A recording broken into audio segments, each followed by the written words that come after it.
Okay, so here we have that pattern we made with the arpeggiator.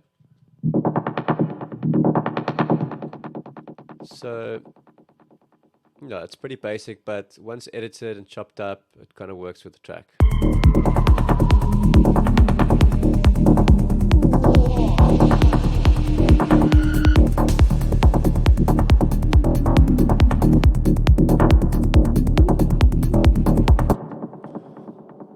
Okay, so let's try some different textures out. We're using that pattern that we've made there now on a new MIDI track with Serum.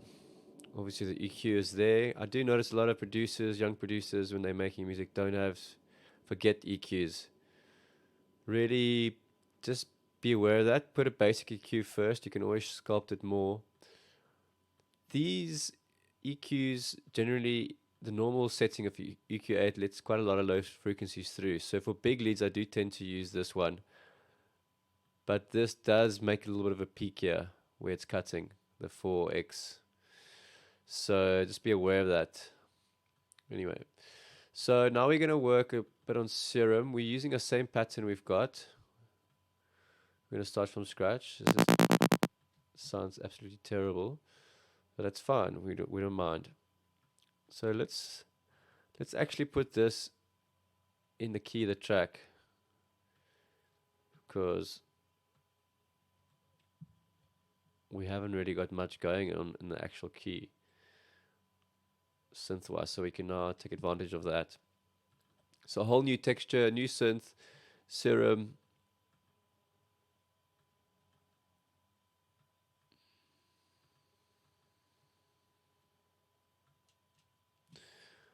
There we have it.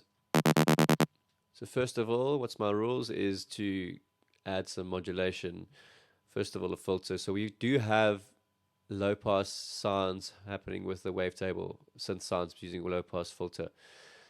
So we're going to try something different. Let's try make some band pass sounds for now, just for variation, different textures.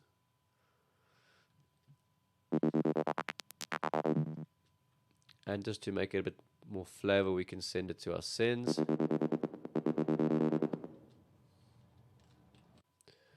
Okay, so a little bit of delay. Get some modulation going.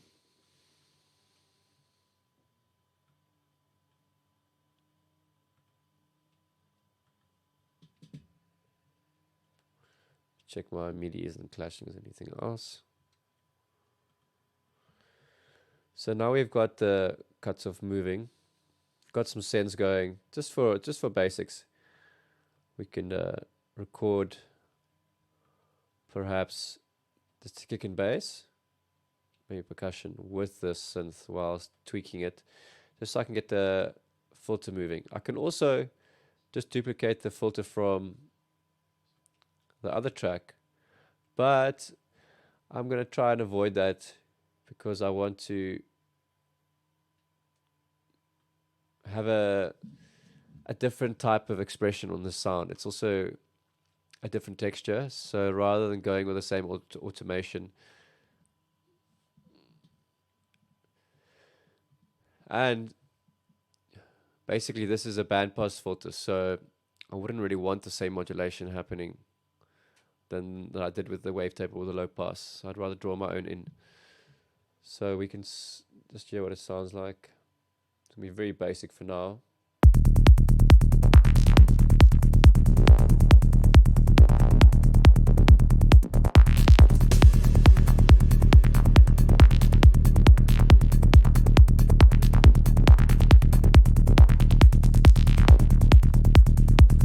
Okay, so let's do a little recording.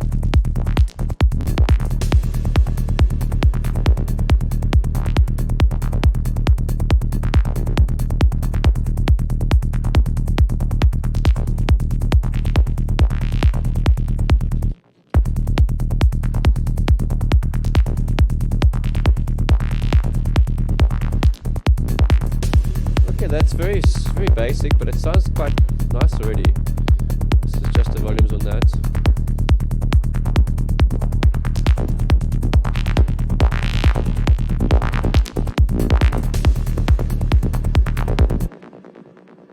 pad.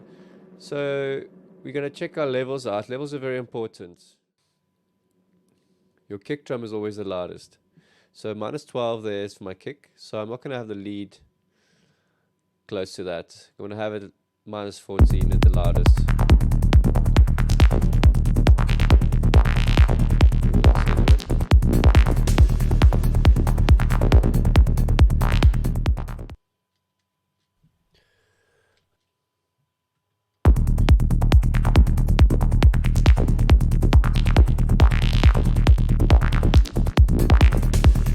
Okay, so it sounds pretty good.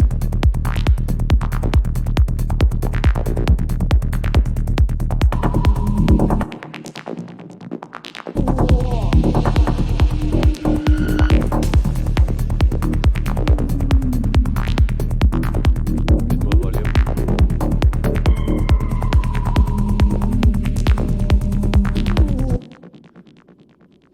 Okay, so that's sounding nice already without much going on in the synth. It's just a Serum and a little bit of envelope shaping on the envelope on the cutoff, and it's sounding sweet.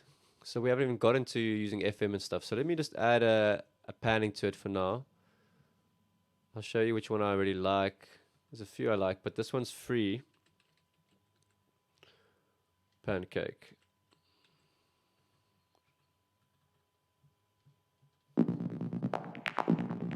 I would play it with my kick and bass percussion to get a feel for the panning. Maybe the Atmos as well.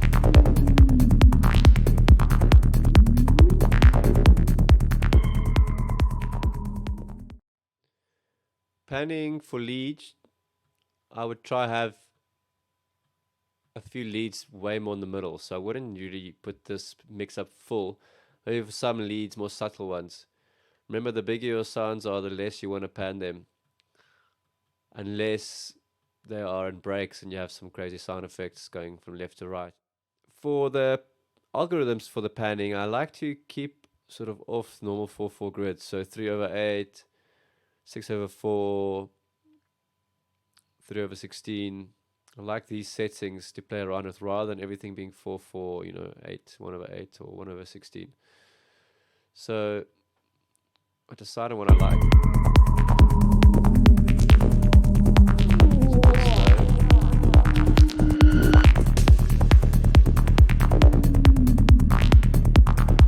And I often play with nudging this to get the panning setting right to the Atmos.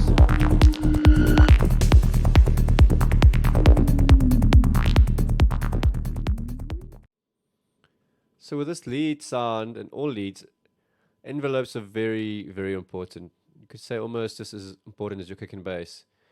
Or mainly the bass line, the envelopes are very, very tight. And then for your leads, they really make the punchiness. If you don't have a proper envelope setting, it's not going to have that punch you want. Often I find people having problems with their leads, and it's mainly just coming back to basics of really understanding envelopes. The more you shape your sound, so this is the envelope going to my cutoff, high amount of resonance. The more you get used to understanding envelopes properly and how they sound and how they work, the more you're going to get those textures you want. Sometimes very big sounds are very simple sound sources, but just very well modulated and good envelope shaping with good reverbs. So for example, like our sound here is just a saw wave and some envelopes.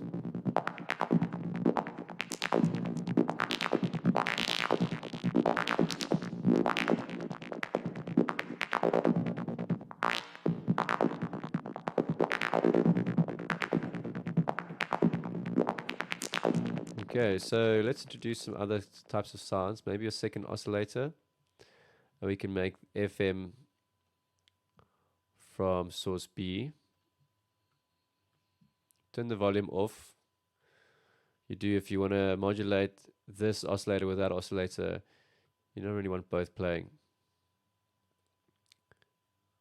Okay, so, and also obviously for FM you need to have a different octave to the same track.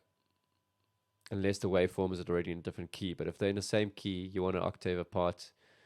And the more exact the octaves and semitones are, the more harmonics you get in the FM modulation, obviously.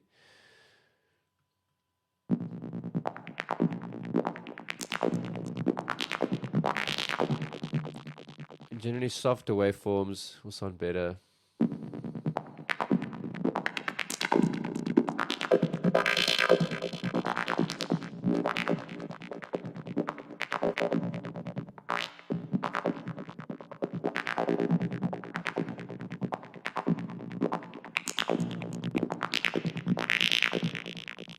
Also, I have to note that I do find the Serum filters are a little bit thin, so you have to usually add some drive. Check another filter.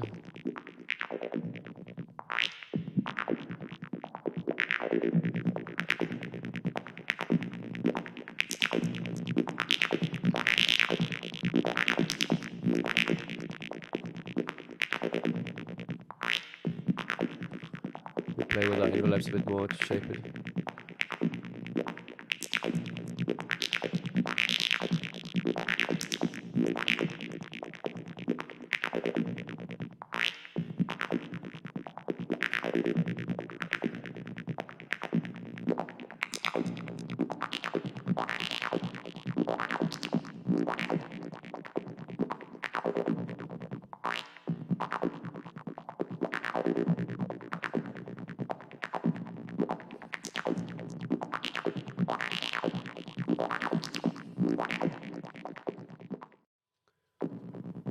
We're going to compare our sound just to kick in bass, because we've tweaked it a little bit and played with the synth and the envelopes. The volume's probably changed a little bit.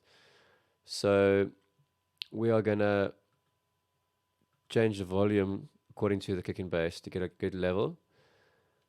I was using this volume slider here on the Ableton built-in one, which I do teach my students to avoid using.